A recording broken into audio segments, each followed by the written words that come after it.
The fluorescent lights hummed their endless mechanical prayer as Rachel Torres pushed the medication cart down the third-floor hallway of St. Michael's Hospital, her footsteps absorbed by linoleum worn smooth by 10,000 shifts that belonged to someone else.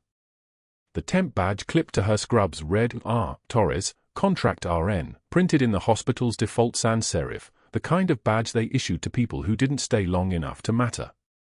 She had been at St. Michael's for 4 weeks, and in 4 weeks she had become invisible, which was exactly how she needed it. The antiseptic smell hung in the air like a prayer, sharp and chemical and permanent, and she moved through it the way she moved through everything, with her eyes on the work in front of her and her mind somewhere else entirely, somewhere where the air tasted like dust and diesel fuel and the weight of decisions that couldn't be unmade. Room 304 was at the end of the east wing, where the afternoon light came through the windows at a shallow angle and made the machines look like sleeping sentries. The soldier in the bed was 26, maybe 27, with the kind of stillness that came from morphine and the particular exhaustion of bodies that had been broken and were learning to exist in their new configuration. His left shoulder bore a post-operative dressing from a rotator cuff repair, a routine procedure, the kind the hospital performed 6 times a week on soldiers and former soldiers and men who carried their wars quietly in their tissue and bone. Rachel pulled the privacy curtain closed with a soft whisper of fabric and began unwrapping the gauze with hands that moved like they were reading Braille, feeling for the edges of inflammation, the temperature gradients that told stories about healing and infection and the body's slow mathematics of recovery. Her movements were economic, almost austere, no flourish, no explanation, no more words than absolutely necessary. "How's the pain?" she asked, and he said 4 out of 10. And she nodded because that meant something to her body even if her face didn't show it. The dressing change took 9 minutes.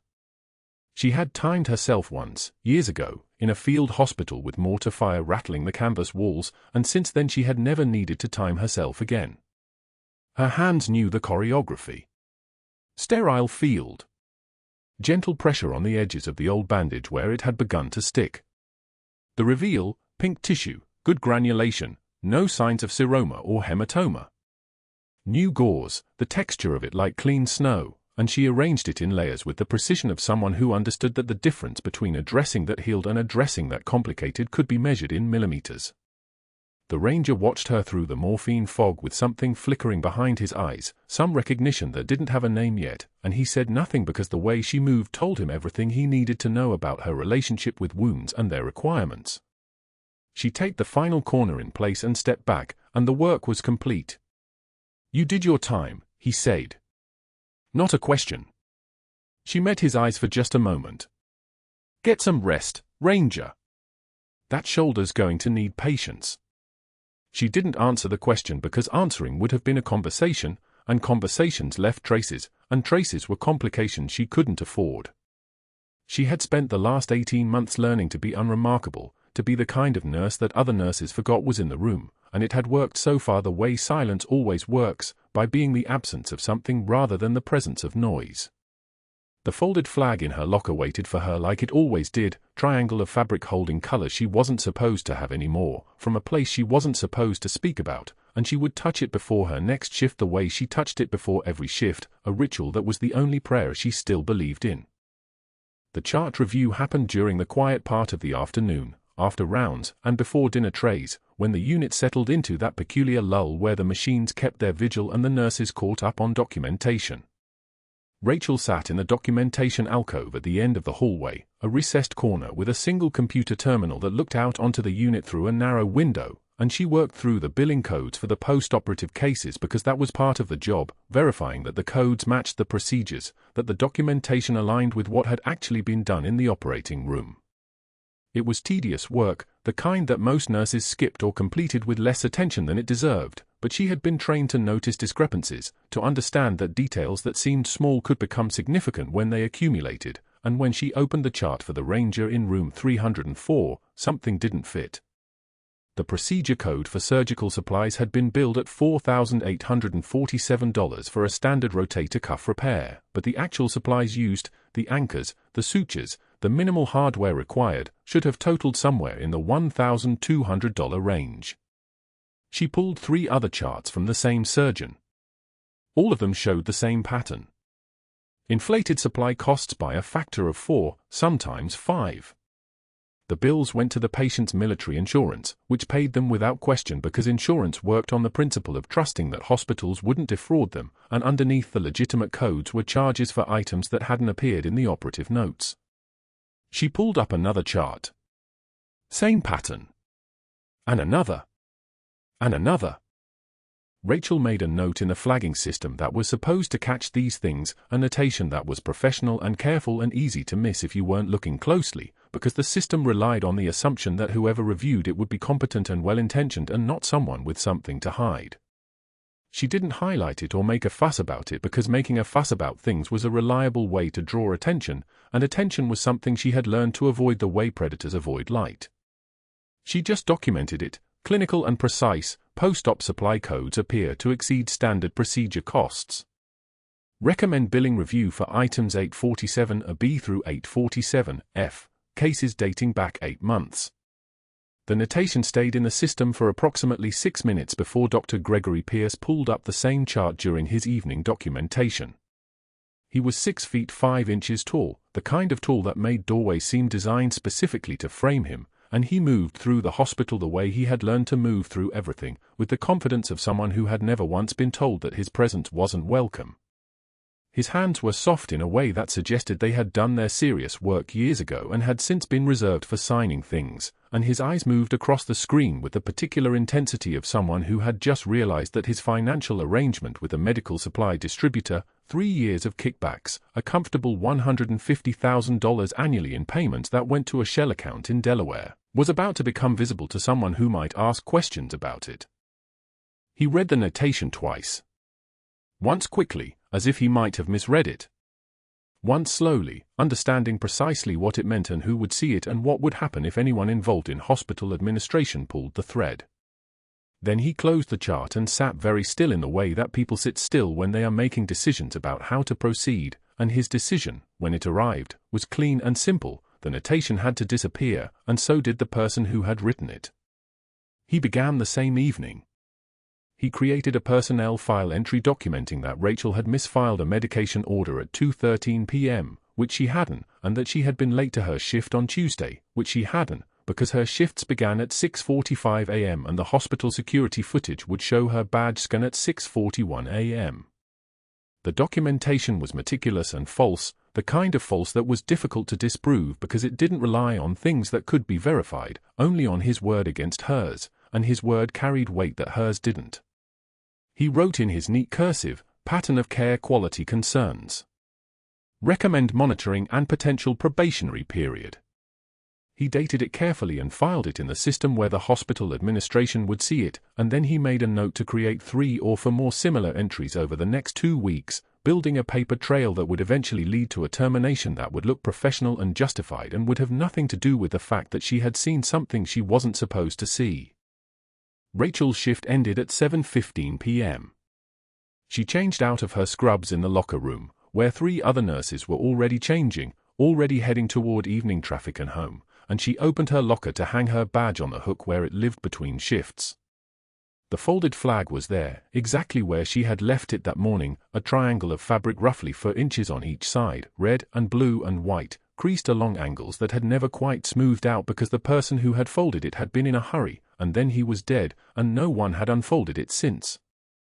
It was from a rooftop in Tikrit, from an operation that the Pentagon had decided didn't happen, from a moment that existed only in the memories of 5 people, 3 of whom were dead and 1 of whom was her, and she reached out and touched the corner of it the way she did before every shift, not a prayer, exactly, but an acknowledgement that some things lasted longer than they were supposed to, and some people kept their promises even when those promises cost everything. She stood there for just a moment, her hand on the flag, before she closed the locker and walked out into the Atlanta evening where the air was humid and heavy and smelled nothing like dust or diesel fuel or anywhere she had ever been when it mattered. Tomorrow she would come back and do it again, the invisibility, the competence no one noticed, the careful documentation that kept the hospital running while people like Pierce made their arrangements in the gaps between what was documented and what was real. She had no idea, as she walked to her car in the parking lot where the setting sun painted everything orange and red, that the documentation she had written was about to begin a cascade of events that would eventually reach all the way to the Pentagon, or that the man whose name she had written in her private ritual, the one she touched the flag and never said aloud, had left her alive for exactly this moment, had made sure she would be the one holding the evidence when everything finally fell apart. The evening traffic on I-85 moved like something alive and patient and entirely indifferent to her particular significance, or her lack of it, and Rachel drove north toward the apartment that was temporary like everything else, her hand steady on the wheel, her mind already calibrating the next shift, the next dressing change, the next small act of competence that no one would remember. The morning shift at St. Michael's began like every other morning, fluorescent lights casting everything in a sterile white that made skin look like it belonged to the recently dead. Rachel moved through the corridors with the practiced invisibility of someone who had learned to exist in spaces without being noticed, her scrubs pristine, her badge clipped at exactly the same angle every single day. The hospital smelled like antiseptic and something else underneath it, something that never quite washed away no matter how much bleach they used, the smell of pain, maybe, or just the accumulated weight of people trying not to die in rooms that looked exactly like every other room. Room 304 held the Army Ranger from the previous shift, his family gathered around the bed like they were guarding something precious. His mother sat in the vinyl chair by the window, her fingers working a rosary.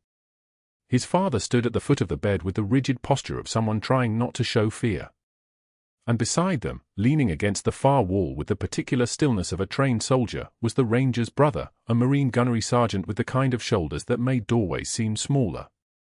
Rachel was changing the dressing on the surgical site when Dr. Pierce walked in, his white coat moving like a sail, his presence the way a shadow moves across a room without asking permission. He didn't knock. He didn't acknowledge the family. He stood at the foot of the bed and looked directly at Rachel's hands, at the precise way she was debriding the wound margin with sterile gauze soaked in normal saline. "Miss Torres," he said, and the words came out like a knife finding the space between ribs, "perhaps you could explain to this family why you're using outdated debridement technique." The room went absolutely still. The mother's rosary stopped moving.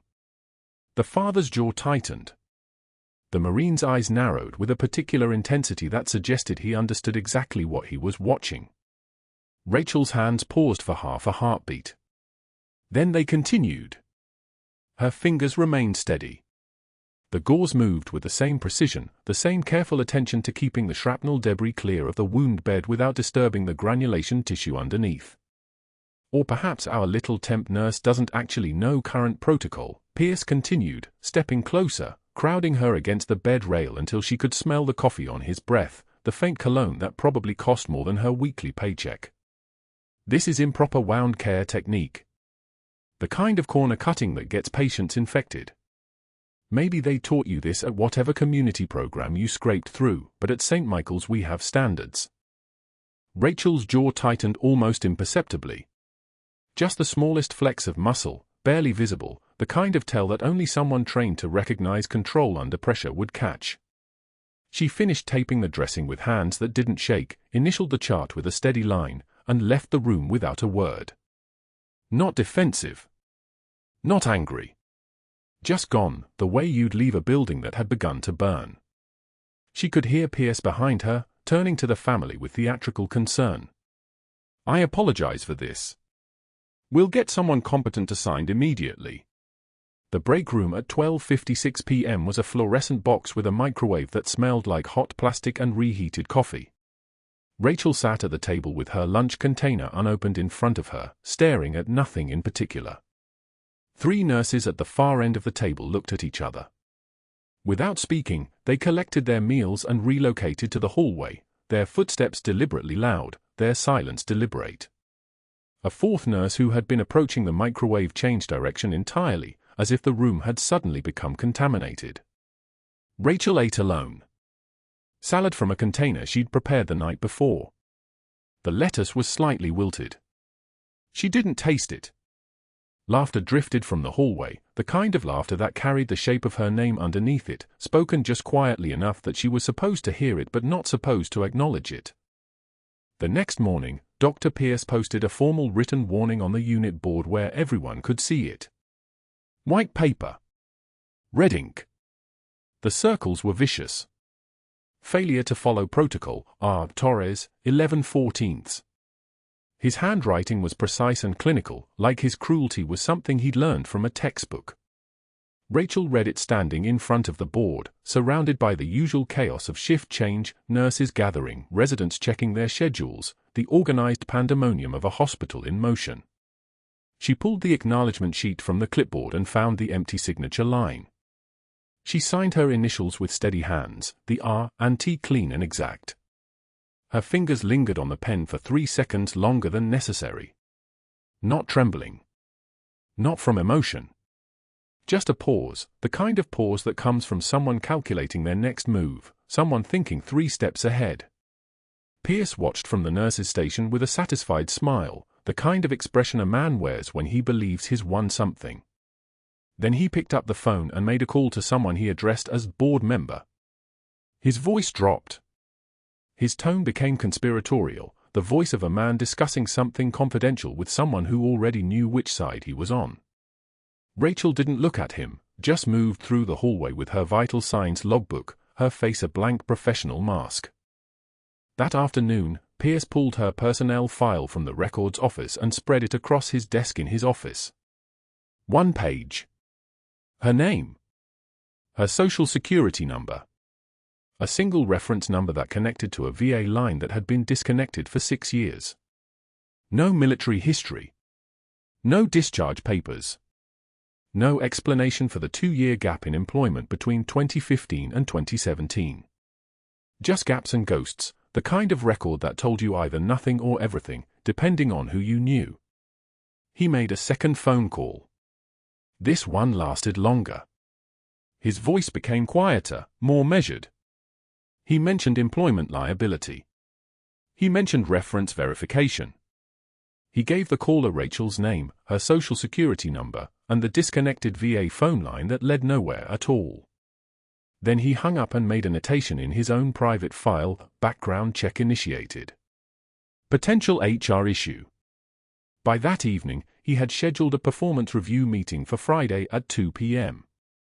He had also documented 3 medication errors in her chart, ones that had never happened, ones that existed only in his handwriting and his intentions.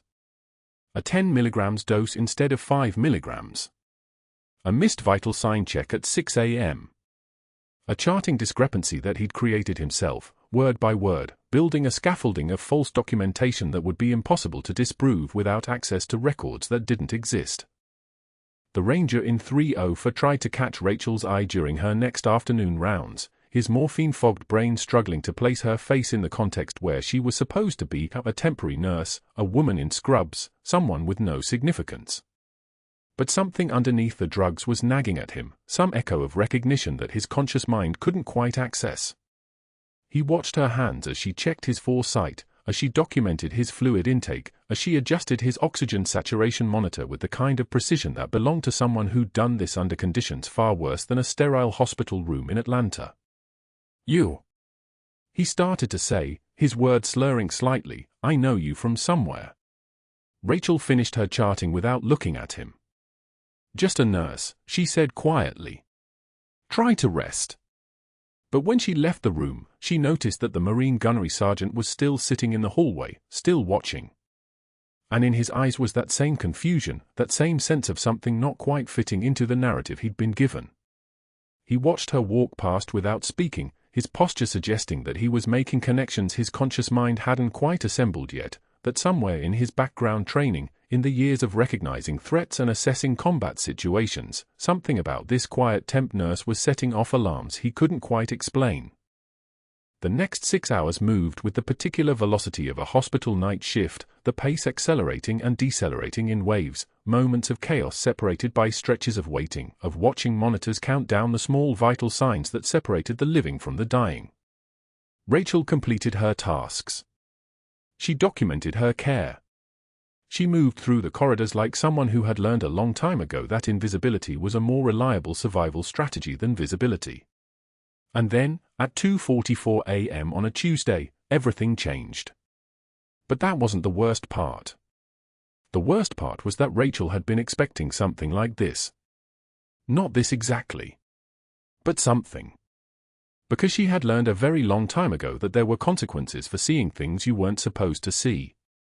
The monitor's rhythm changed at 2:22 a.m. on Tuesday. Rachel was checking vitals in room 304 when the number made her pause.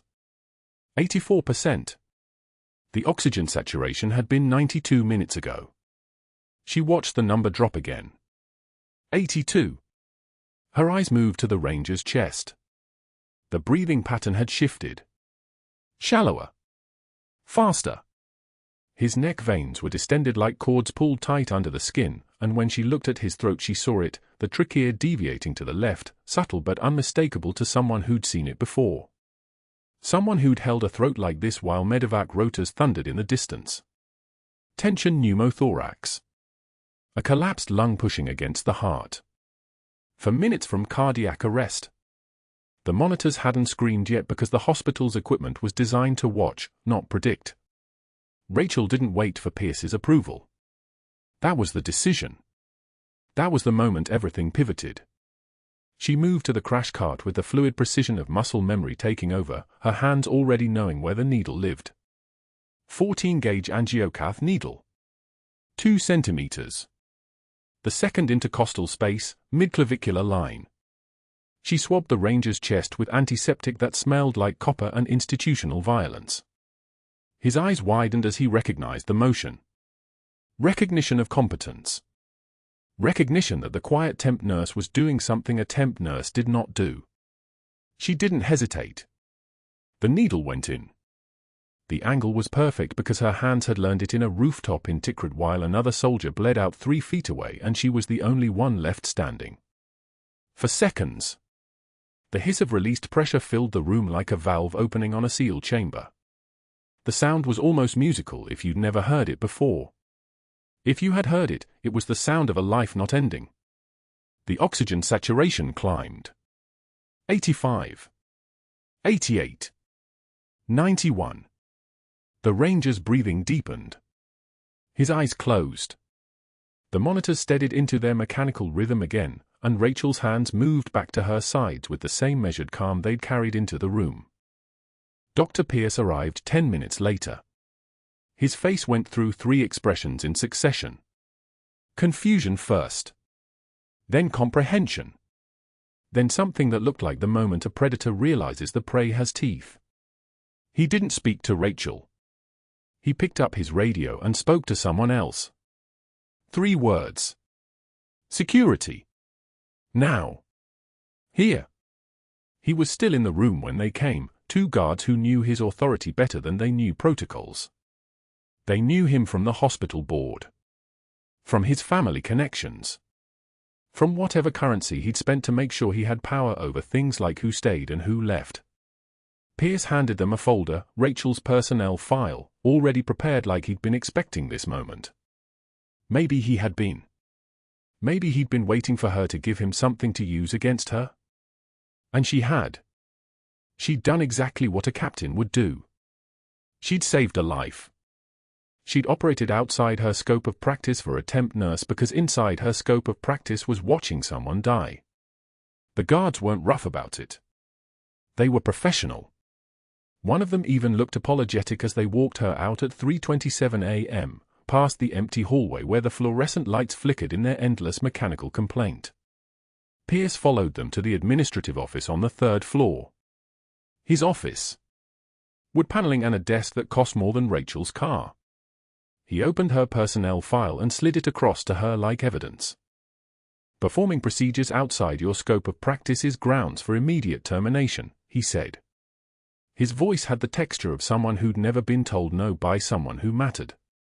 His hands were soft. Manicured. Hands that had never held pressure on a wound. You'll surrender your badge and leave the premises. Rachel's face showed nothing. No anger. No fear.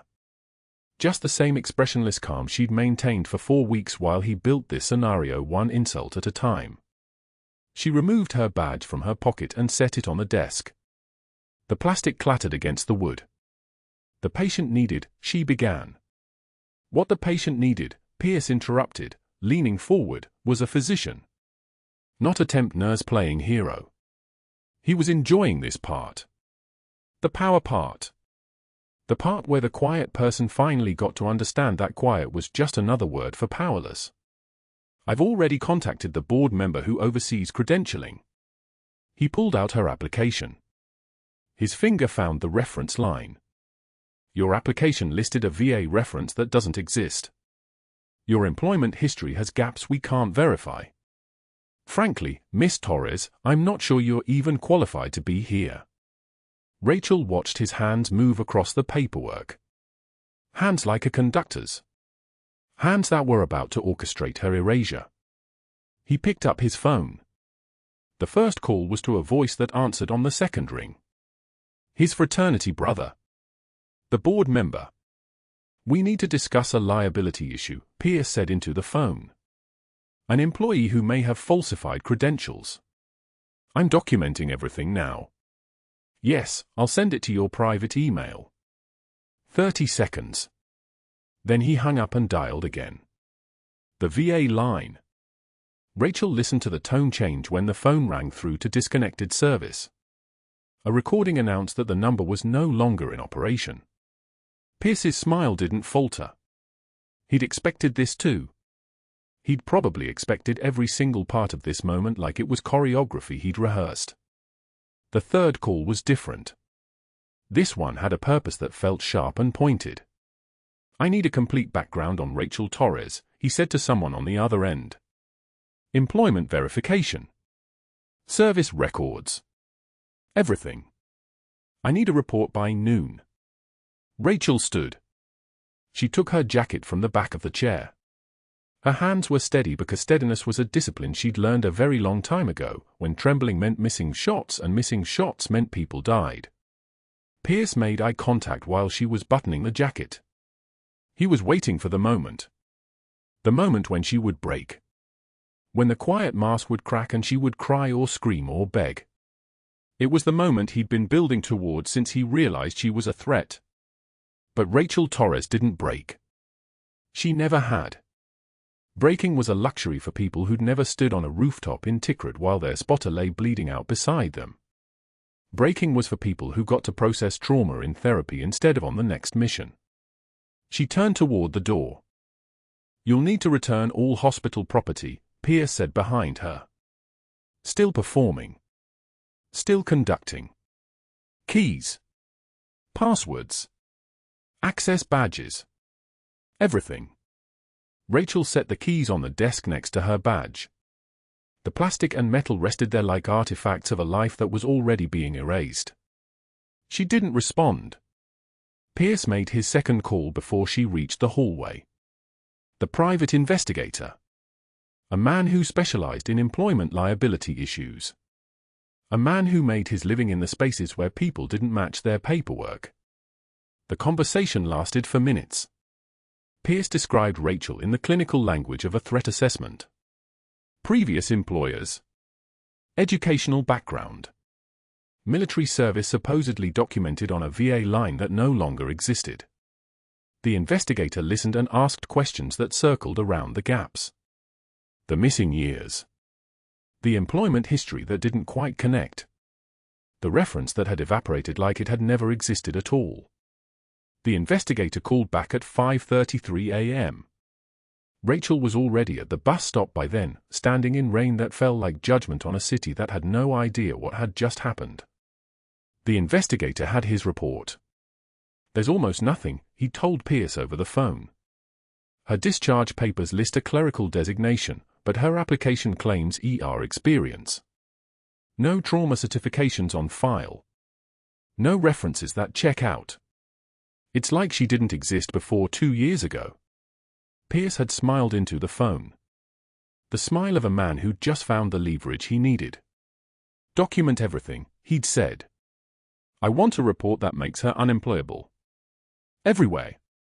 The rain soaked through Rachel's jacket at the bus stop on Peachtree Street. The cardboard box she held was getting soft at the edges. Inside it sat the cracked Air Force mug and a succulent that had been struggling for weeks because she forgot to water it. She'd remembered to water it every morning. She'd just forgotten that forgetting was an acceptable response to anything. Under those items lay a photograph. Her and another soldier in desert fatigues. 24 hours before the mission. 24 hours before everything changed and she became someone who shouldn't exist. The rain came down harder. A bus pulled up to the stop. She didn't get on. The doors hissed closed and the bus moved forward, leaving her standing in the wet and the dark and the silence of a city that had decided she was a liability. Behind her, St. Michael's morning shift was arriving. Nurses in scrubs starting their shifts. Doctors walking through hallways where a temp nurse had stood an hour ago and nobody had fought to keep her. Nobody had even known to fight. She'd been too quiet. Too invisible. Too skilled at disappearing even when she was standing right in front of people. The thing about erasure is that it works both ways. Pierce thought he was removing a threat from his operation. But what he didn't understand was that you can't erase a captain. You can only make her invisible in a different way. The rain hammered the parking lot at noon like artillery on a tin roof. Rachel Torres stood motionless at the bus stop on Peachtree Street, a cardboard box balanced on her hip like a child. Inside it, a cracked Air Force mug from 2009, a half-dead succulent with one drooping leaf, and a photograph she kept but never looked at, her and her spotter, 24 hours before everything in Tikrit became classified and buried so deep that even her discharge papers listed her as administrative staff. The kind of erasure that makes you invisible even when you're standing in plain sight. She didn't flinch at the rain soaking through her civilian clothes. Flinching was a choice, and she'd stopped making choices like that a long time ago. At St. Michael's, the Ranger's family arrived at exactly 9:08 a.m. The retired Army colonel who'd raised him came first, still moving with the precision of someone who'd spent 30 years evaluating terrain and personnel. Behind him came the patient's mother, her eyes red-rimmed and carrying the specific weight of a parent who almost lost a child. Then came the Marine gunnery sergeant, the colonel's middle son, who moved like a coiled spring with a conscience, the kind of man who'd memorized every regulation but could smell corruption from 3 rooms away. They came straight to the nurse's station, and the Marine spoke first, his voice a flat command, "Where is she?" The nurse who saved him. The floor supervisor, a woman named Patricia with 23 years at St. Michael's and a polyglot's grasp of hospital politics, hesitated for exactly 1 second. That hesitation told them everything. "She's no longer with us," Patricia said carefully. There were protocol violations. Scope of practice issues. The liability exposure? Scope of practice, the Marine repeated, testing the words like someone checking a parachute before a jump. She performed an emergency procedure that saved his life. What scope of practice are you talking about? She overstepped her training as a temporary nursing staff member, Patricia said, her voice taking on the practiced gentleness of someone delivering news to families for 2 decades. Dr. Pierce made the decision to terminate her employment. It was immediate. The colonel's shoulders straightened. He was running a military assessment in real time, the supervisor was competent but constrained, the decision-maker was somewhere above her, the system was broken in a way that required higher authority. "I want to speak with hospital administration. Now." By 10:13 a.m. they were in an administrator's office. By 11:56 a.m. they'd filed a formal complaint. By 11:38 a.m. Dr. Pierce was intercepting them in the hallway outside the cafeteria, his voice carrying the practiced concern of someone who'd explained himself out of worse situations. "I understand your frustration," he said, his hands open in a gesture of reasonableness, "but Ms. Torres created a genuine liability exposure. She's a temporary staff member with no permanent credentials. When she performed procedures outside her scope of practice, she violated hospital protocol and put patients at risk. She saved your son," the Marine said flatly. His O2 sat was 68 when she decompressed his chest. Pierce's jaw tightened for a fraction of a second. He recovered quickly. A procedure that should have been performed by qualified surgical staff. Her initiative, however well-intentioned, constituted scope creep that could have resulted in significant liability.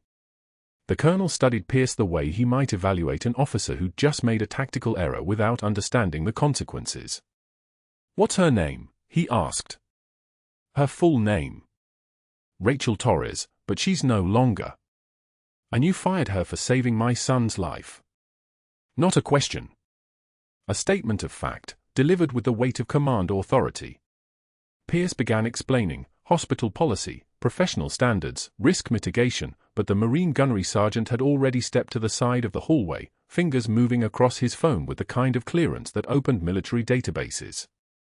His brother, the ranger in room 304, had been insisting since 8:06 a.m. that they find the quiet nurse who'd changed his dressings with hands that moved like they knew something his medications had forgotten. That her face was connected to something important, something that lived in the part of his memory that wasn't hazed by morphine. "I know her from somewhere," he told his family. Before the patrol. The family refused to accept Rachel's termination. They refused to accept Pierce's explanations. They went over his head, past the administrator, to the hospital's patient advocacy office, and by 1:53 p.m. a social worker was tracking Rachel Torres to a women's shelter intake desk on the south side of Atlanta, where she was inquiring about temporary housing with the same composure she brought to everything else: no desperation, no tremor, just facts and needs and the steady breathing of someone who'd survived worse than homelessness. They brought her back to St. Michael's at 2:41 p.m. She came in through the emergency entrance because it was faster, her rain-damp civilian clothes clinging to her frame, the cardboard box left in a locker because some things stayed in lockers. The social worker had explained that a family was requesting her presence, that there wasn't a legal avenue to do this without her consent, that it was unusual but not unprecedented. Rachel had simply nodded and followed. The hallway outside room 304 smelled like antiseptic and the specific staleness of a medical corridor where lives hung in suspension. Dr. Pierce was waiting for her outside the door, standing with the posture of someone protecting territory. "This is inappropriate," he said, his voice dropping to the register he used for final warnings. "You're no longer employed here. Your presence creates additional liability exposure. Step aside." The Marine gunnery sergeant appeared from the room's doorway, 6 inches shorter than Pierce but radiating the kind of authority that made grown men rearrange themselves without argument. It wasn't a question. It wasn't negotiable. Pierce moved. Rachel entered room 304 for the first time since the emergency decompression at 2:41 a.m. The ranger was sitting up, oxygen mask removed, his eyes clearing as she crossed the threshold. For 10 seconds there was nothing but silence, the sound of the ventilator behind him, the distant hum of fluorescent lights, the sound of rain against the window like fingertips on glass. His gaze tracked her face with the precision of someone trying to access a memory that lived in classified territory. Then he whispered one word: "Valkyrie." The air pressure in the room changed. The word hung between them like a grenade with the safety off, and Rachel's composure, the thing she'd built and rebuilt and carried for 6 years, fractured for the first time. Not a visible crack, just a barely perceptible shift in her breathing, like she'd taken shrapnel in a place she thought had already healed. What did he just say? The Marine gunnery sergeant's head snapped toward his brother with the reflexive speed of a combat operator reacting to unexpected fire. "Valkyrie," the ranger repeated, his voice stronger now, finding clarity through the medication fog. That was the call sign. From the briefing. Before Tikrit. The Marine's fingers moved across his phone like he was accessing something he wasn't supposed to know, something he definitely didn't have authorization to search. His clearance was Marine Corps, not Army Special Operations, but he knew people who knew people, and 6 years into peace was long enough to crack sealed databases if you knew the right doors. His eyes widened as the restricted documents assembled themselves. He began reading aloud, his voice carrying into the hallway where staff were beginning to gather, drawn by the resonance of something important being said. "Captain Rachel Torres, Favela under fire while extracting a compromised asset from hostile territory in Tikrit, Iraq." The word captain hung in the hallway like a flag being raised. Nurses froze mid-stride. An orderly stopped pushing a medication cart. Pierce pushed back into the room, his face flushed with the specific color of someone whose narrative was dissolving. "This is absurd. She's a temp nurse who overstepped protocol and Silver Star." The Marine's voice cut through Pierce's objection like precision strike. "Bronze Star with Vela device. She has no right to." Pierce tried again. "Purple Heart. Combat medical badge. Each medal became its own sentence, its own moment of weight. "Why is your service record classified?" Before Rachel could form a response, the sound of boots on tile echoed from the stairwell. Not the irregular footfalls of hospital staff. Military cadence. Exact, practiced, deliberate, boots that had walked across 17 countries and 30 forward operating bases. A 2-star Army general appeared in the doorway, still in dress uniform, his shoulders bearing rank-like armor. 2 aides flanked him, their movements synchronized the way only military personnel coordinated. The hallway went so quiet you could hear the individual drops of rain against the window. The general's eyes found Rachel, and his right hand rose in a parade ground salute that could cut glass. "Captain Torres." Rachel's arm lifted reflexively, muscle memory that 6 years of civilian life couldn't erase, couldn't reprogram. Her hand came up to her forehead in the proper return salute, and in that single gesture, the invisible became suddenly, irreversibly visible. The general held the salute for 5 seconds of complete silence, then lowered his hand. When he spoke, his voice carried the specific weight of command authority. "The Pentagon received notification that your location had been compromised. I came immediately." "Pentagon?" Pierce sputtered. "She's a temp nurse who falsified her." The general turned to Pierce with the kind of measured assessment that ends careers in a single glance. "Captain Torres holds decorations I'm not authorized to discuss in an unsecured location. Her service record was classified under National Security Directive 47 following an operation that saved 18 lives and prevented a diplomatic catastrophe. She was ordered into civilian life for her own protection." He turned back to Rachel, and his eyes carried something like apology. "Those orders are hereby rescinded. Your country owes you better than this." The Ranger patient's voice came from the bed, stronger now, the medication fog burning away like early morning mist. "You trained Sergeant Morrison. He was my medic.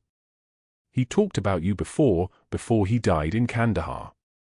Rachel's eyes closed. The folded flag in her locker had belonged to Morrison's predecessor, the medic she'd held while his blood painted the rooftop in Tikrit, the one she'd carried when they erased her service record to keep 3 nations' cooperation intact. Morrison had taken her job, her legacy, her place in an operation that never officially happened. "Morrison replaced you after the Tikrit operation," the general said quietly. He spoke your call sign with his last words. The hallway was packed now, nurses, doctors, administrators, security, all frozen in the moment of recognition. Pierce's face had cycled through red and was settling on a shade of white that suggested his blood was redistributing away from his extremities. The general's aide stepped forward with a tablet, its screen glowing with the kind of secure line that connected to concrete buildings in Arlington, Virginia. "Sir, the defense secretary is on secure line." The general acknowledged with a nod, then addressed the crowd with the specific weight of command presence. "This woman performed a medical procedure under mortar fire that I've seen trained surgeons refuse to attempt in sterile operating rooms. She held the line when everyone else had evacuated. And you fired her." He turned directly toward Pierce, and his voice dropped to the register used for final warnings. "Who made that call?" Rain hammered the parking lot outside. Somewhere in the building, an alarm would soon sound. Somewhere, federal investigators would begin making phone calls. But in room 304, the quiet nurse who had been invisible for 6 years was suddenly, irreversibly seen. The cardboard box in her locker, the cracked mug, the half-dead succulent, the photograph she never looked at, those were things from a life she'd been building in secret. Not anymore. The Ranger's morphine-heavy eye sharpened the moment she entered room 304. Not the slow, chemically blurred focus of pain medication. Sharp. Clear. Recognition that made his entire body go rigid despite the 4 lines and cardiac leads taped across his chest. His lips moved, dry and cracked from 48 hours of intubation recovery, and one word escaped like a prayer: Valkyrie. The room went silent. His mother's hand froze on the bed rail. His brother, the Marine gunnery sergeant with a kind of presence that made the air pressure change when he moved, turned to look at Rachel, his eyes narrowing as if he was suddenly seeing her for the first time. Not the temp nurse in borrowed scrubs. Something else entirely. Did he just say, the sergeant started? Rachel kept her hand steady while she checked the foresight. The trembling wasn't fear. It was restraint. He's still on morphine. But the sergeant was already reaching for his phone, his fingers moving with the precision of someone trained to process information in combat. He pulled up military archives, his jaw clenching as he scrolled. 30 seconds. 45. Then he read aloud, his voice parade ground clear, Captain Rachel Torres, favela under fire while extracting a compromised asset from hostile territory in Tikrit. He looked up. His eyes locked onto hers. This you? She didn't answer. Didn't need to. The citation was right there, public record, buried in the Defense Department database under a name that had been dead for 5 years. The ranger's mother gasped. His father's face went white. And Rachel continued checking vitals like the walls hadn't just collapsed around her. The next voice she heard came from the hallway. An unmistakable voice, the kind that had commanded thousands, that still carried the weight of 2 stars despite retirement. Is this the floor? Room 304. A 2-star general walked through the doors with the kind of unhurried authority that made everyone in the room instinctively straighten. Behind him, an aide in dress blues carried a folded dress uniform on a hanger and a small wooden box. The general's eyes found Rachel immediately. Not searching. Knowing. The kind of knowing that came from classified briefing files. Captain Torres, he said. Not a question. Sir, Rachel replied, her voice dropping an octave. The timid temp nurse was gone. In her place stood a soldier. The general saluted her. Full ceremony. Hand to temple. Held for 3 seconds. And every person in that room understood that something fundamental had just shifted. Heroes didn't salute nurses. Heroes saluted heroes. Dr. Pierce arrived then, still wearing his surgical whites, still moving with the swagger of someone who thought the hospital belonged to him. His face went through 5 different expressions in as many seconds: confusion, anger, recognition, and then something worse. Fear. He opened his mouth. Closed it. Hospital protocol required.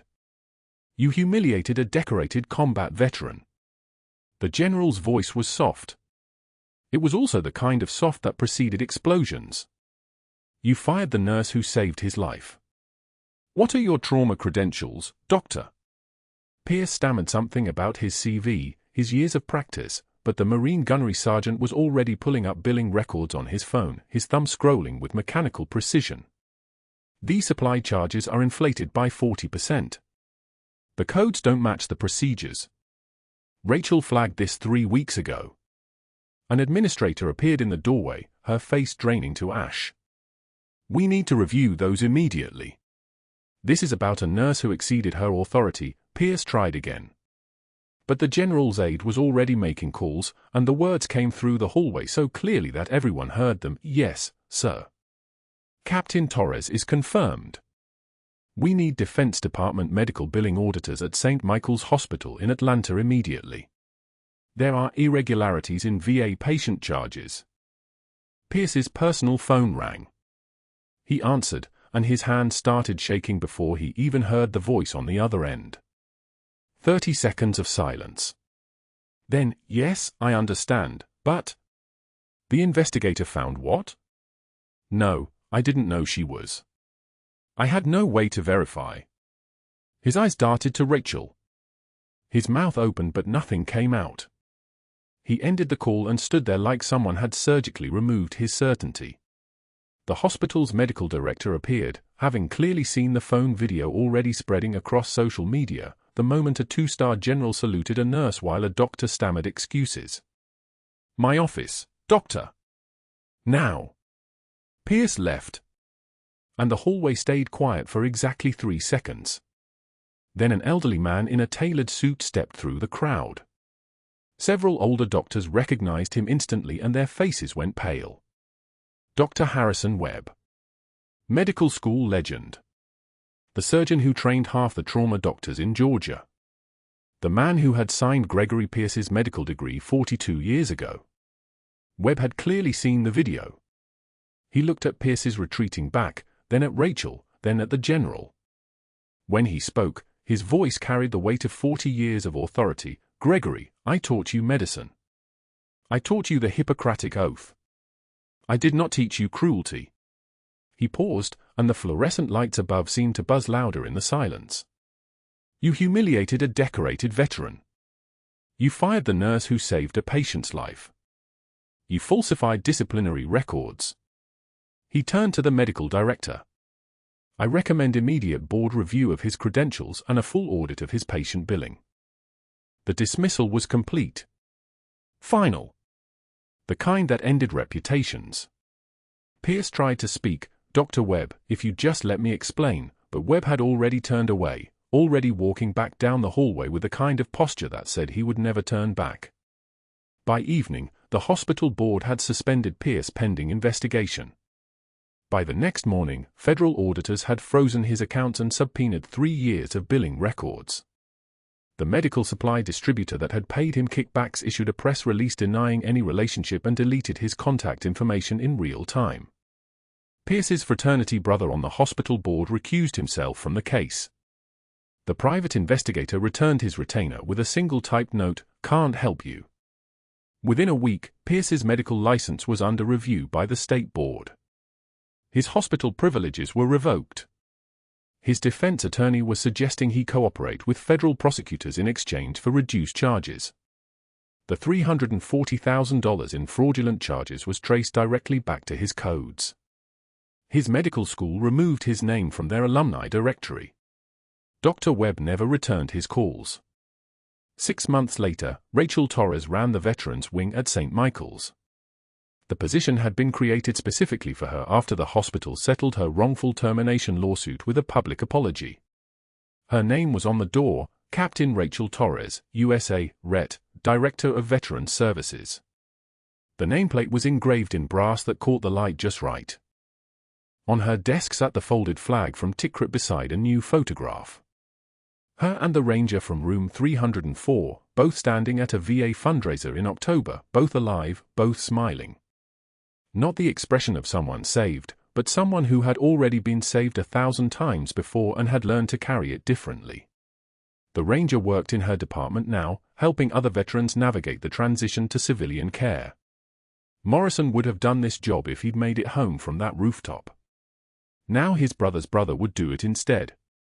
In a strip mall 40 minutes outside Atlanta, Gregory Pierce loaded bedpans and catheter boxes into a white delivery van printed with MedSupply Solutions. The same distributor that had paid him kickbacks before abandoning him to federal prosecutors. He wore a warehouse uniform instead of scrubs. His hands, which had once held a scalpel, now pushed inventory carts. He delivered supplies to St. Michael's twice a week using the loading dock entrance. He never saw the main hospital. Once he glimpsed Rachel through a window, surrounded by staff who actually listened when she spoke, who looked at her the way soldiers look at leaders. He turned away before she could see him and kept loading boxes. Now, if you've made it this far, you understand something critical. The quietest person in your organization might be the one holding everything together. Subscribe to see more stories about the heroes nobody recognizes until everything falls apart. Like this video if you would have done the same thing Rachel did. And comment, who's the quiet person in your life that everyone underestimates?